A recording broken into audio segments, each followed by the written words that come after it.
Friends, today we are going to discuss about three topics: electromotive force, terminal voltage, and internal resistance of cell. I know these topics are new to you, but listen carefully, understand these things, because many times in your question paper you are getting numericals based on this. If you are having real knowledge or proper knowledge of these topics, you can solve those numericals easily. We will start with topic electromotive force. What is an electromotive force? Question is here. Simple thing. In previous section of the same chapter, this chapter only, current electricity, we read about that for flow of current in a circuit, a source of energy is needed. And usually we are taking it as a cell. So let me show you the diagram, then we will discuss ahead. See, here I made a circuit diagram, simple one only, where this zigzag wire is showing you load, and this is cell, this is open key. Open key, what it means? Circuit is open and no current is drawn from the cell.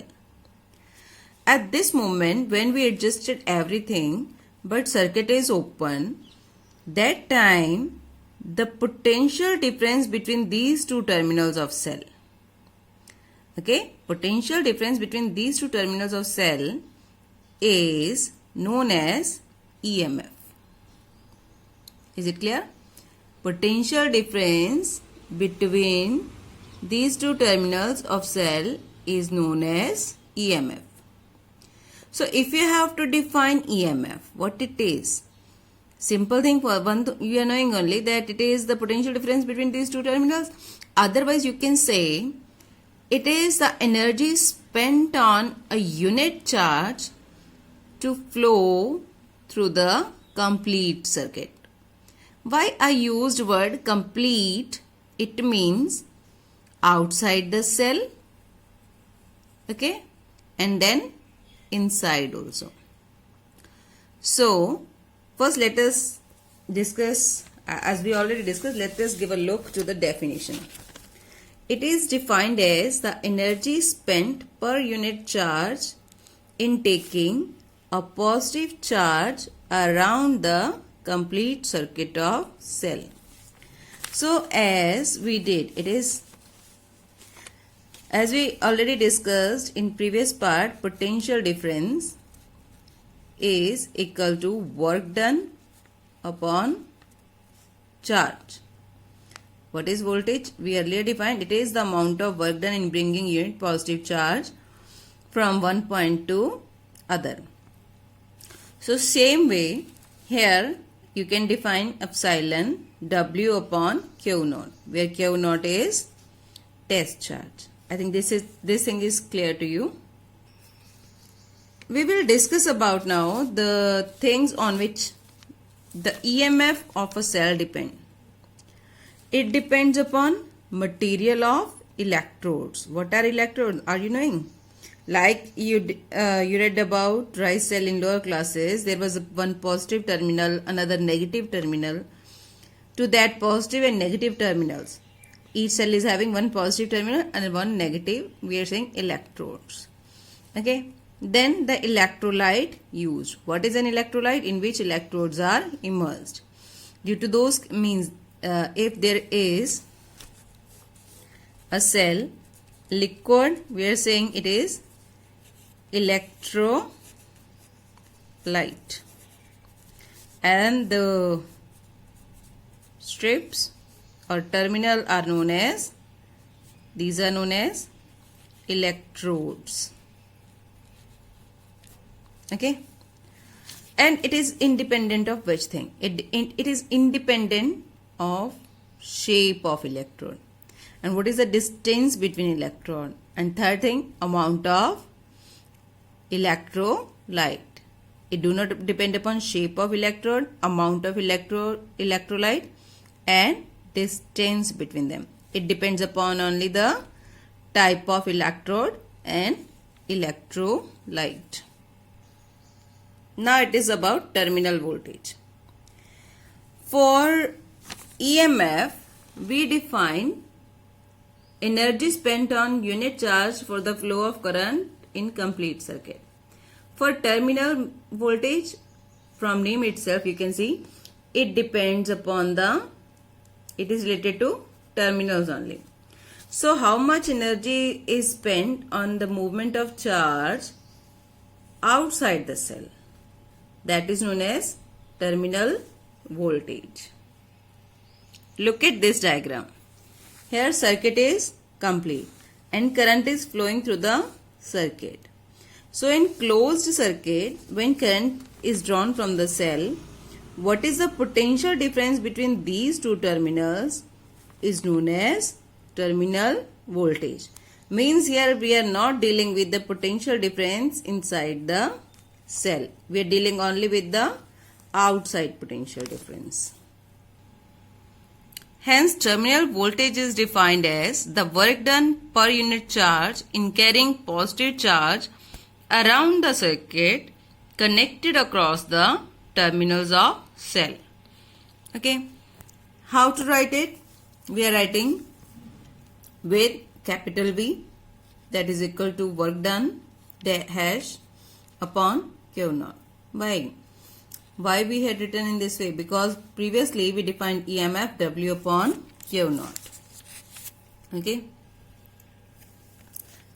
As epsilon was the energy spent on a unit test charge to flow throughout the circuit. Okay.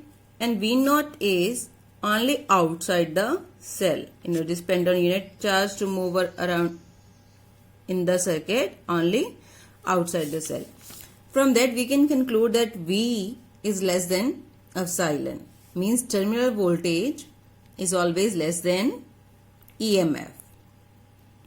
Why? Because of voltage drop inside the cell. If this is circuit, I am making just roughly to make it clear to you. Here outside V, total it is epsilon. V is less than epsilon. What it mean? Here was something missing. To that we are saying voltage drop.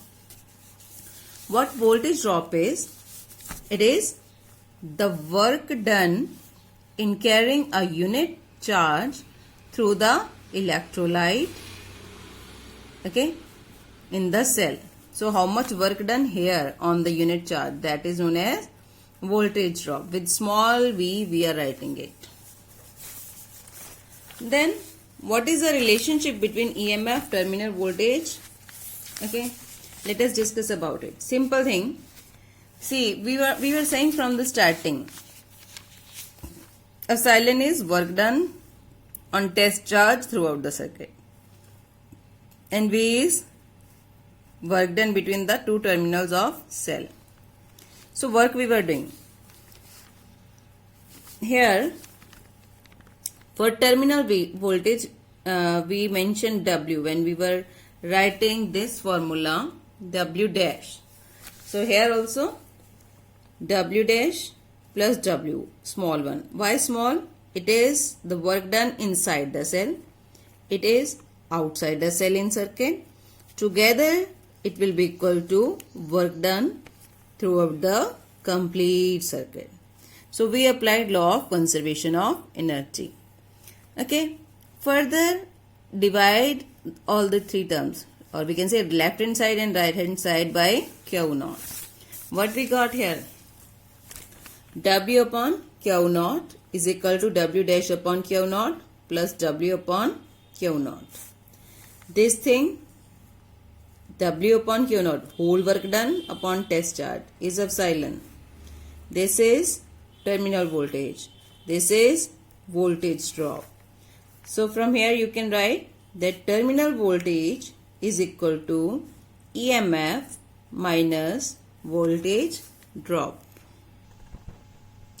Now what is internal resistance? It is resistance offered by electrolyte inside the cell. Okay. How we are writing? V is equal to I small r. What it is? If again I'm making same diagram, if it is complete circuit, you have to just load this, that, everything. Just roughly I'm showing you.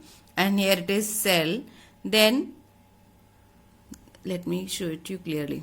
If it is complete circuit and here it is cell, positive negative terminal, then the resistance of the cell, resistance offered by electrolyte inside the cell for the flow of charge in it.